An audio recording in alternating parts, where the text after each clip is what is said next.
So what I want to ask is what must happen in addition to dialogue? Like what are some concrete steps that organizations, individuals, policymakers can take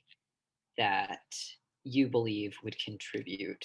to solving the problems that have been discussed today? This is a much broader perspective, and maybe not something that is, an easy next step to take, but I think something that's important to think about, in securing a sense of trust, and a feeling of safety in our communities so that folks do not feel the need to heavily arm themselves um, to support their safety and to support their rights. What are we doing to address the inequities within our own societies that are emphasizing this fear and feeling of not having safety? And there's many different things that people are very fearful of right now and feeling unsafe in our society. So how are we addressing those things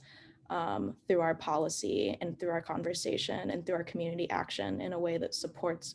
a long-standing sense of safety and security and trust within our communities? Yeah, my only concern around when you start to put a lot of requirements on, being able to exercise,